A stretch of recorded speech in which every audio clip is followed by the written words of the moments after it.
MLC ఎలక్షన్లకు సంబంధించి మొత్తం 3 స్థానాల్లో నామినేషన్లు కంప్లీట్ అయిపోయినాయి. ఇక మిగిలింది ఎలక్షన్. ఇక మొత్తం 140 నామినేషన్లు దాఖలైనట.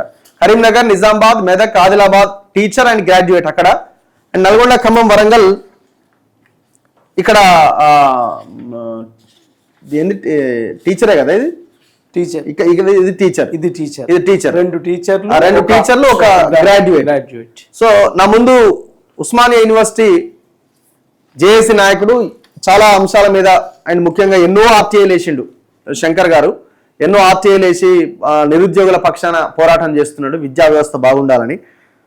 సో తను ఎలక్షన్ లో పోటీ చేస్తున్నాడు. ఎక్కడి నుంచి?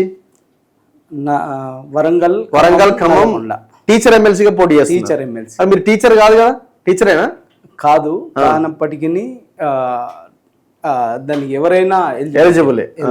మరి ఎందుకు మీరు టీచర్ ఎమ్మెల్సీగా పోటీ చేయాలనుకుంటున్నారు? గిడ గ్రాడ్యుయేట్ ఎమ్మెల్సీ ఉంది, ఆడ పోటీ చేయొచ్చు కదా?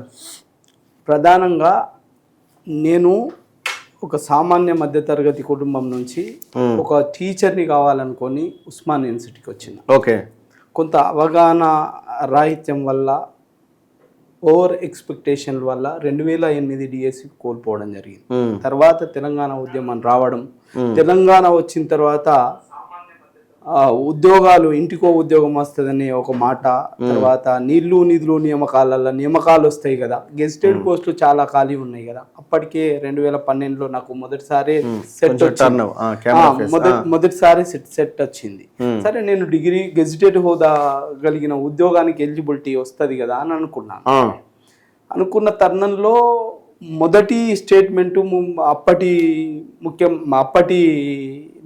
ఉద్యమ నేత కేసీఆర్ గారు గద్వాల సభలో కాంట్రాక్ట్ ఉద్యోగుల క్రమబద్ధీకరణ చేస్తా అని అన్నాడు. ఎగ్జిస్టెడ్ వేకెన్సీస్ అన్నీ నువ్వు రెగ్యులరైజ్ చేసేస్తే మరి నీళ్లు నిధులు నియామకాలు అన్నావు, ఇంటికో ఉద్యోగం అన్నావు, అట్లెట్లా చేస్తావు, చేయడం తప్పు కదా అని అప్పుడు పోరాటం మొదలైంది. మళ్ళీ ఏ టీఆర్ఎస్కి అయితే మద్దతు చేసి తెలంగాణ రావాలని కోరుకున్నాము, అదే టీఆర్ఎస్ పైన పోరాటం మొదలుపెట్టింది. 10 ఏళ్ల పోరాటం మొదలుపెట్టింది. ఆ పోరాటం తర్వాత ఈ సమస్యలు నన్ను ఈ దిశగానే తీసుకుపోయినాయి కానీ నన్ను ఉద్యోగం దిశగా తీసుకుపోలేదు. కాబట్టి ఈ దిశగా వెళ్ళిన నేను ఇన్ని సమస్యలని నేను ఐడెంటిఫై చేసిన. విద్యార్థుల గురించి పోరాటం చేసిన, రిప్రజెంటేషన్స్ ఇచ్చిన, కేసులు వేసిన, నిరుద్యోగుల గురించి పోరాటం చేసిన, రిప్రజెంటేషన్స్ ఇచ్చిన, కేసులు వేసిన, ఉద్యోగుల గురించి రిప్రజెంటేషన్ ఇచ్చిన, పోరాటం చేసిన, కేసులు కూడా వేసిన వాళ్ళ గురించి కూడా. సో ఇన్ని చేస్తున్న నేను ఒక అవకాశం, చాలామంది ఏమనుకుంటారంటే ఎమ్మెల్సీ అంటే రాజకీయ పునరావాస కేంద్రం, ఎమ్మెల్సీ అంటే రాజకీయ నాయకులకు 6వ వేలు లాంటిదని అనుకుంటారు. అది 6వ వేలు కాదు, ఆయుధం అని చూపించాలని నేను అనుకుంటున్నాను. అది 6వ వేలు కాదు, ఆయుధం అది. అది పెద్దల సభ, మామూలు సభ కాదు. అంటే చిన్నల సభల తప్పు చేస్తే పెద్దల సభల సంస్కరించడానికి కోసం పెట్టిన సభ. మరి ఆ సభకి ఎవరు పోవాలి? ఎవరు? మీ ఫోన్కి ఒక ఇమేజ్ పంపించిన, ఒకసారి మీరు వీలైతే ప్లే చేస్తే బాగుంటుంది. తప్పకుండా మాట్లాడి చేస్తానా. సో నాకేమనిపించిందంటే ఈ 6 ఏళ్ల కాలానికి ఇది ఒక అవకాశం, ఒక సేవ చేయడానికి ఇచ్చే అవకాశం. ఈ పోస్టు టీచర్లది, నాది కాదు, ఇది నాది కాదు.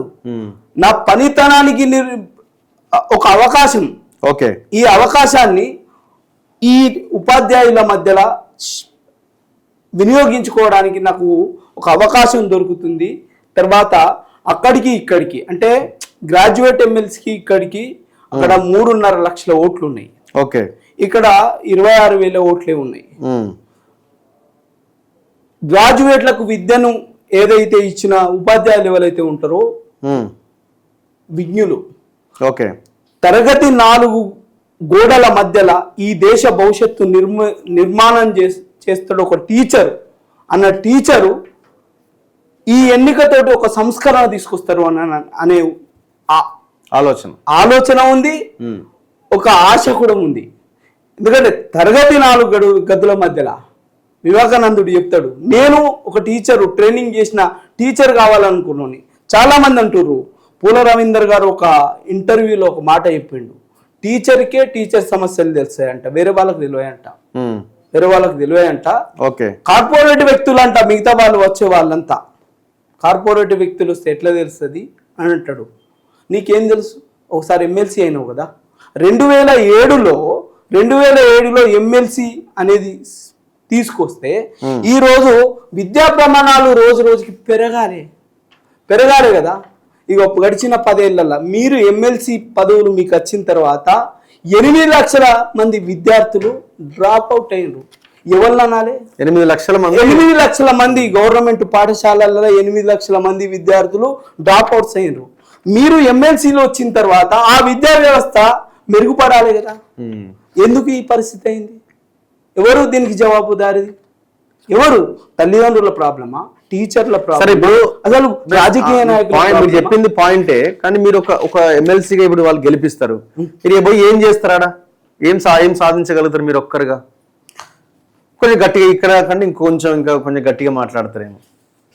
ఏం చేంజెస్ తీసుకురాగలుగుతారు మీరు? ఒక టీచర్గా రాజీనామా చేస్తేనే ఎమ్మెల్సీ అవుతాడు. టీచర్గా రాజీనామా చేస్తేనే. ఉపాధ్యాయునిగా ఓటు ఉండదు. మరి అట్లాంటప్పుడు నేను ఏం చేస్తారు అని అడిగింది. ఇప్పుడు ఇది రెగ్యులరైజేషన్కి సంబంధించిన అంశం. జియో నెంబర్ 38 కంటే ముందు ఒక జియో వచ్చింది 2016లో. వీళ్ళు ఎమ్మెల్సీ ఉండంగానే ఈ ఏ సోకాల్డ్ మేధావులు ఎవరైతే ఉన్నారో వీళ్ళందరూ ఉండంగానే జియో నెంబర్ 16 అనేది తీసుకొచ్చిండ్రు. ఈ 16 ఏం చెప్తుంది అంటే ఎక్కడికక్కడ రెగ్యులరైజ్. ఆనాటి కేసీఆర్ మాట. మొన్న కూడా జడ్జిమెంట్ వచ్చింది కదా. జడ్జిమెంట్ వచ్చింది, కానీ ఈ ఎవరైతే రెగ్యులరైజ్ కాబడిన 5,000 చిల్లర మంది ఎవరైతే ఉన్నారో 5,544 ఉన్నారో వాళ్ళని ప్రొటెక్ట్ చేసారు. ఆల్రెడీ SLP ఫైల్ చేసినాం. ఈ రోజు కూడా ఒక జడ్జిమెంట్ వచ్చింది, బ్యాక్ డోర్ ఎంప్లాయ్మెంట్ ని ఎంటర్టైన్ చేయకూడదని. ఈ రోజు కూడా ఒక జడ్జిమెంట్ వచ్చింది. రేపు ఏదైతే SLP ఉందో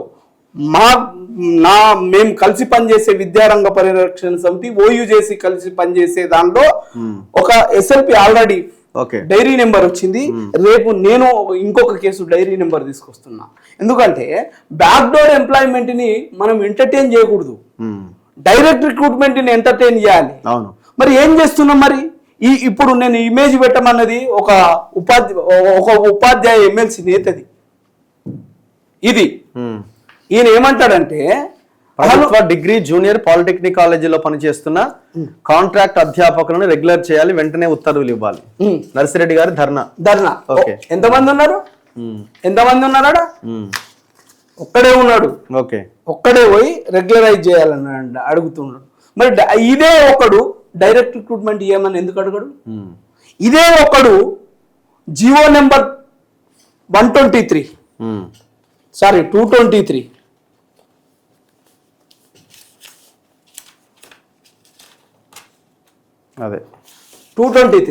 ఫీడర్ కేటగిరీ ప్రమోషన్స్ అంటే స్కూల్ ఎడ్యుకేషన్ నుంచి ఎలిజిబిలిటీ ఉన్న వాళ్ళని ఇంటర్మీడియట్ ఎడ్యుకేషన్ కి యాక్చువల్గా ఏంటి అంటే NCT గైడ్ లైన్స్ ప్రకారము స్కూల్ ఎడ్యుకేషన్ లో భాగం ఏది ఇంటర్మీడియట్ వ్యవస్థ. అన్ని రాష్ట్రాలల్లో ఇంటర్మీడియట్ అనేది స్కూల్ ఎడ్యుకేషన్ భాగం. ఒక తెలంగాణ, ఆంధ్రప్రదేశ్, తమిళనాడు తప్ప మిగతా అన్ని రాష్ట్రాలలో స్కూల్ ఎడ్యుకేషన్ లో భాగం. మరి ఇక్కడ ఎందుకు ఏ కార్పొరేటివ్ వ్యవస్థకు వీళ్ళందరూ అమ్ముడు వేయరు? ఏ కార్పొరేటివ్ వ్యవస్థకు అమ్ముడు వేయరు? ఇలా స్కూల్ ఎడ్యుకేషన్ లో ఇంటర్మీడియట్ ఎడ్యుకేషన్ లో భాగమై ఉంటే ఈ రోజు ఏదైతే బ్యాక్ డోర్ నుంచి వచ్చిన వాళ్ళు రెగ్యులరైజ్ కాకుండా ఉంటే కనీసం డైరెక్ట్ రిక్రూట్మెంట్ ద్వారా వచ్చిన ఒక టీచర్ ప్రమోషన్లు వస్తుండే. 50% డైరెక్ట్ రిక్రూట్మెంట్ కోటా, 50% ఏదైతే ప్రమోషన్ కోటా ఉంటే ఆ ప్రమోషన్ కోటాకు రాకుండా ఇగో జియో తీసుకొచ్చిండ్రు, జియో నెంబర్ 223 తీసుకొచ్చిండ్రు. మరి ఇది ఎందుకు రద్దు అయితే లేదు? బోధన చేసే ఉపాధ్యాయుడు ఇంకో పెద్ద స్థాయిలో బోధన చేయడానికి అనర్హుడా? ఏ ఉద్దేశంతో తీసుకొచ్చిండ్రు? మరి మీరు ఇన్ని రోజులు ఉన్నారు కదా. ఇప్పుడు పూల రవీందరు ఎమ్మెల్సీగా పనిచేసిండు. ఉమ్. ఉపాధ్యాయుడు మళ్ళా ఎవరు? ఉపాధ్యాయుడు. వీళ్ళక్కడ ఉపాధ్యాయుల బాధలు తెలుస్తాయంట. ఉపాధ్యాయుడు, ఈయన కూడా ఉపాధ్యాయుడే. మరి ఉపాధ్యాయునివే కదా, ఉపాధ్యాయుల బాధలు తెలుసు కదా. నువ్వు స్కూల్ ఎడ్యుకేషన్ నుంచి ఎందుకు ఇంటర్మీడియట్ ఎడ్యుకేషన్స్ కు ప్రమోషన్స్ ఆపి ఈ జీవో తీసుకొచ్చిండ్రు? ఈ జీవోని ఎందుకు రద్దు చేపిస్తలేరు మీరు? మీకు ఈ జీవో పట్ల ఉన్న ఉద్దేశం ఏంటి? నీకు బాధ ఎట్లా తెలుస్తుంది? టీచర్ బాధ నీకు తెలిసినోను అయితే ప్రమోషన్ ఇప్పిస్తావు కదా. టీచర్ బాధ తెలిసినోని అయితే ఇలా నా ఇంట్లో నాన్న టీచరు, హెల్త్ ఇష్యూస్ వస్తే కార్పొరేట్ హాస్పిటల్కి పోతే క్యాష్ కట్టి హెల్త్ బాగా చేయించుకొచ్చిన. ఇదే గవర్నమెంట్ డిపార్ట్మెంట్ లో పోలీసు వ్యవస్థలో ఈహెచ్ఎస్ పనిచేస్తుంది. మరి వాళ్ళకు పనిచేసినట్టు ఉపాధ్యాయులకు ఎందుకు పనిచేయదు? ఎవరు కాలేదు దీన్ని? ఉపాధ్యాయునివే కదా, ఉపాధ్యాయునిగానే పోయినావు కదా. ఈహెచ్ఎస్ కార్పొరేట్ హాస్పిటల్లో ఎందుకు అమలైతే లేదు అని ప్రభుత్వాన్ని ఒక్కనాడని అడిగినరా? ఇదే ఉపాధ్యాయులు కదా, ఉపాధ్యాయుల బాగా తెలుసు కదా. మీరు అందరు అభ్యర్థులు అట్లే ఉన్నారా? మీకు యాంటీగా మీరు కాకుండా పోటీ చేసే వాళ్ళంతా ఒకరిద్దరైనా? 100% అదే పరిస్థితులు. అందరూ 100%. ఇక ఒక సంఘం ఉంటది, అది పిఆర్టీయు అనుకుంటా. పిఆర్టీయు అదే పిఆర్టీయు ప్రోగ్రెస్ ఏదో టీచర్స్ ఉంటది. అది ప్రోగ్రెస్ టీచర్ యూనియన్ అంటలేరు. నేను కలెక్టరేట్ లో నామినేషన్ ఇవ్వబోతే అది రియల్ ఎస్టేట్ యూనియన్ అంటూ రియల్. మండలానికో అధ్యక్షుడు, జిల్లా అధ్యక్షుడు, అది ఇక స్టేట్ అధ్యక్షుడు, అంతా రియల్ ఎస్టేటే. రియల్ ఎస్టేట్ యూనియన్ అంట. వీళ్ళు విద్యార్థులకు విద్యాబోధన చేయాలన్నా, విద్యా ప్రమాణాలను కాపాడాలన్నా, మరి వీళ్ళు ఏం చేస్తున్నట్టు? నీకు బాగా తెలుసు కదా. సరే, నువ్వు ఒక ఉపాధ్యాయునివి, ఉపాధ్యాయు పదవి వృత్తికి రాజీనామా చేసి ఎమ్మెల్సీకి వచ్చినావు. ఉపాధ్యాయ వృత్తికి రాజీనామా చేసినాడు, నీకు పెన్షన్ ఉన్నది. ఉపాధ్యాయ వృత్తి రాజీనామా చేసి ఎమ్మెల్సీ అయిన తర్వాత కూడా నీకు పెన్షన్ ఉన్నది. మరి నీ తోటి ఉపాధ్యాయునికి పెన్షన్ ఎందుకు ఉండదని ఒక్కనాడు ఎందుకు అడగలేకపోతే? నీకు బాధ తెలుసు కదా, ఎందుకు అడగలేదు? పెన్షన్ ఉన్నది కదా అందరికి? లేదు కదా, అంటుపుట్టెడ్ పెన్షన్ కదా 2003 తర్వాత.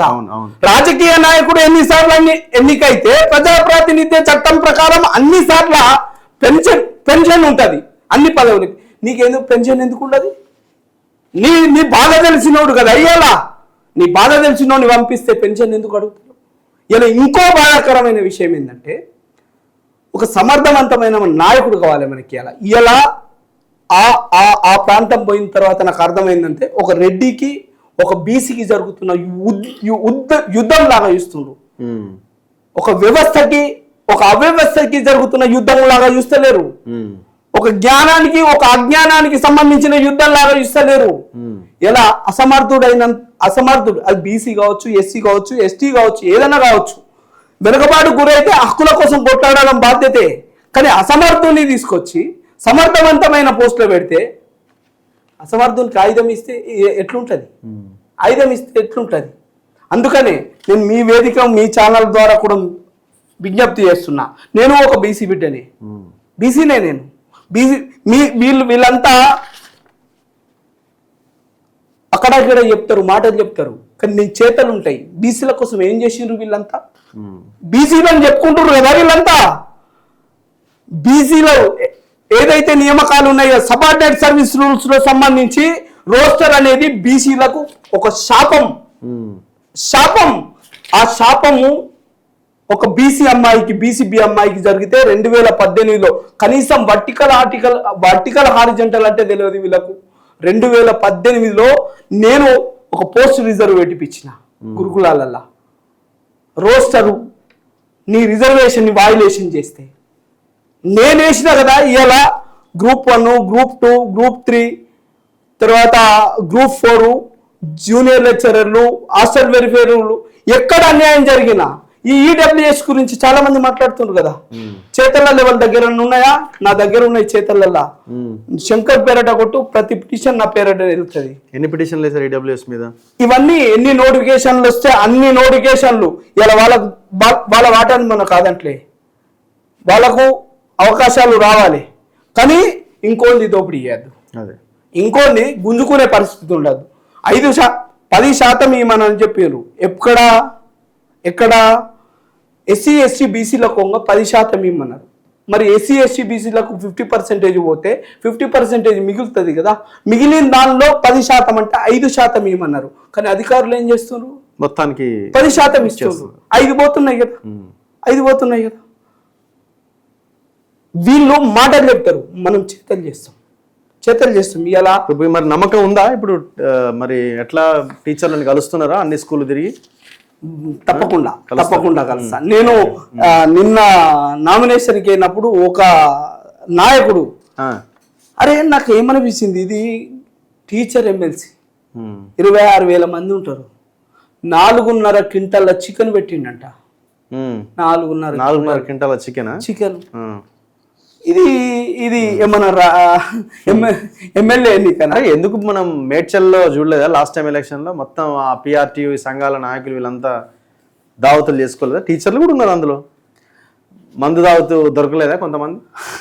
నేనేమంటున్నా, ఇచ్చే వ్యవస్థ అట్లుంది, అది మార్చాలి. ఎవరిది బాధ్యత? ఇలా వ్యవస్థీకృతం చేయాల్సింది.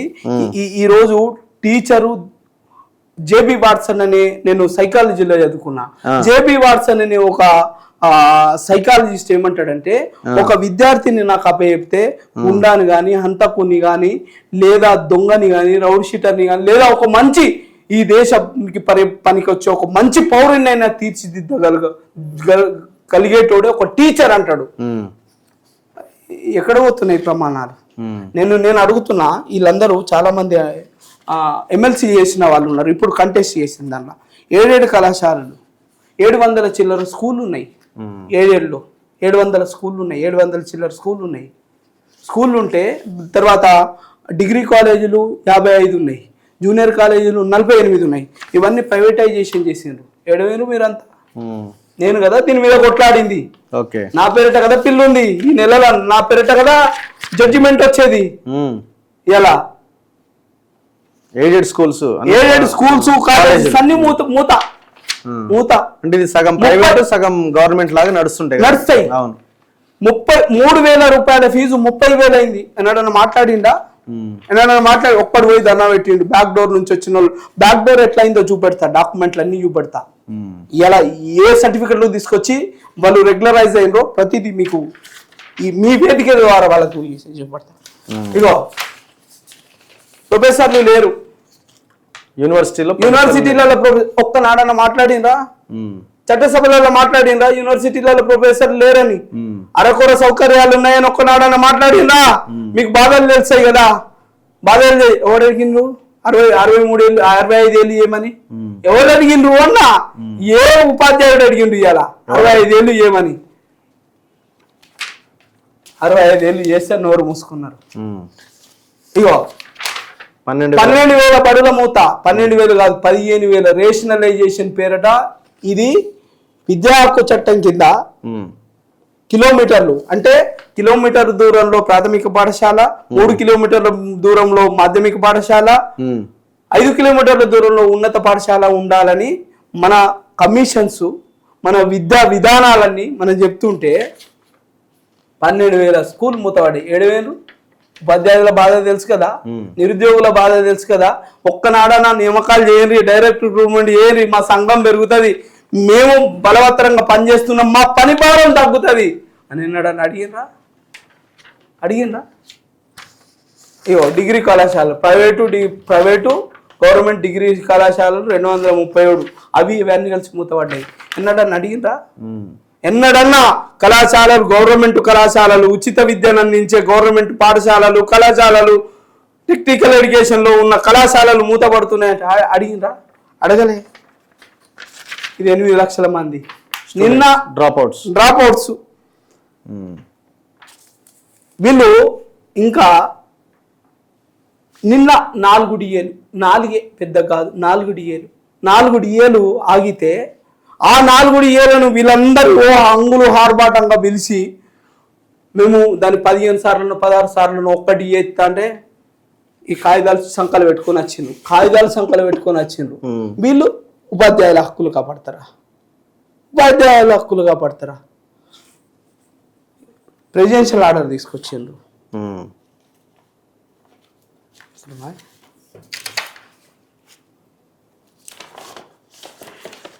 ప్రెసిడెన్షియల్ ఆర్డర్ తీసుకొచ్చిండ్రు. ప్రెసిడెన్షియల్ ఆర్డరు ఎవరి కోసం తీసుకొచ్చిండ్రు, ఎందుకోసం తీసుకొచ్చిండ్రు?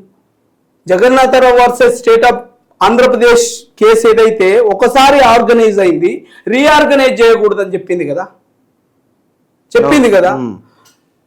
ప్రెసిడెన్షియల్ ఆర్డర్ అనేది స్పెషల్ మెజారిటీ తోటి వచ్చి 2/3 మెజారిటీ తోటి వచ్చి 16 రాష్ట్రాలు ఆమోదిస్తే వచ్చింది. సాధారణ మెజారిటీ తోటి రాలే. మరి సాధారణ మెజారిటీ తోటి వచ్చిన తెలంగాణ యాక్ట్ తోటి దీన్ని ఎట్లా అమెండ్మెంట్ చేసి తెలంగాణ అని పేరు పెడతారు మీరు? ఎవడు మార్చమన్నాడు? జిల్లాలు ఎవడు పెట్టమన్నాడు? నేను జోన్లు ఎవడు పెంచమన్నాడు? ఇలా హైదరాబాద్ జోన్ అనేది ఎవరికి అనుకున్నారు? ఇలా చార్మినార్ జోన్ అనేది ఇలా నిన్న మొన్నటి దాకా మేము సంతోషపడే వాళ్ళం. అరే ఆరో జోన్లో ఉన్న నల్గొండ, రంగారెడ్డి, హైదరాబాదు, మెదకు, నిజామాబాదు వీళ్ళన్న కనీసం హైదరాబాద్లో ఉన్న ఉద్యోగాలకి అర్హత ఉండే. ఈరోజు అది కూడా లేదు. చార్మినార్ జోన్ పెట్టి మళ్ళీ ఆంధ్రోళ్ళకే గంపగుత్తగా పంపించింది. ఎవరు దిమ్మన్నాడు? నేను ఇలా ఆ ప్రెసిడెన్షియల్ ఆర్డర్ తెచ్చి ఏం చేసిండ్రు? చాలా మార్పులు చేసిండ్రు. ఇలా ఉద్యోగులు ఎక్కడికి పంపితే అక్కడికి పోవాలంట, ఎక్కడికి పంపితే అక్కడికి పోవాలంట. ఏది చెప్తే ఇలా ఉద్యోగుల సీనియారిటీ గురించి ఎవరు మాట్లాడాలి? ఇలా నిరుద్యోగి అయిన నా దగ్గరికి వస్తే 10 మందికి ఆర్డర్లు ఇప్పించిన సీనియారిటీ పోకుండా, అడ్వకేట్ మాట్లాడి 10 మందికి ఆర్డర్లు ఇప్పించిన వాళ్ళని సీనియారిటీ పోకుండా. అంటే సీనియర్లు అందరంతా పాత జిల్లాలలో ఉంటారు, హెడ్ క్వార్టర్లలో ఉంటారు, జూనియర్లు అంతా కొత్త జిల్లాలలో ఉంటారు. 317 జీవో వల్ల కూడా చాలా ఇబ్బంది పడ్డారు కదా. తండ్రికి బిడ్డకి, భార్యకి భర్తకి, అవ్వకి అయ్యకి వీళ్ళందరికీ విడగొట్టి ఇలా ఎక్కడో అక్కడ పంపించేసిండ్రు. పంపిస్తే ఒక్క ఎమ్మెల్సీ అన్న మాట్లాడిండా? 30 మంది ప్రాణాలు పోయినాయి. ఇలా 30 మంది టీచర్ల ప్రాణాలు పోయినాయి, ఆత్మహత్యలు చేసుకున్నారు. ఇలా నేను కాపాడిన దానిలో ముక్కులకెళ్ళి చెవులకెళ్ళి రక్తం వెళ్తే నువ్వు భయపడకు, నేను ఉన్నా, ఇప్పిస్తా అని చెప్పిన నేను. ఆయన సర్వీస్ ప్రొటెక్షన్ ఒక్కలన్నా చెడిగినరా? సరే, ఇప్పుడు మీరు ఇంత ఆవేశంగా మాట్లాడుతున్నారు, కష్టపడ్డారు, చేయలేదు అనట్లేదు, కానీ మరి టీచర్లు ఆలోచించే అవకాశం ఉందంటారా? ఆలోచించే పరిస్థితిలో ఉన్నారా? 100% ఉందనుకుంటున్నా. ఏదైతే అక్రమంగా దొడ్డిదారిన రెగ్యులరైజేషన్ అయినాడు అందరూ టీచర్లు వ్యతిరేకించారు.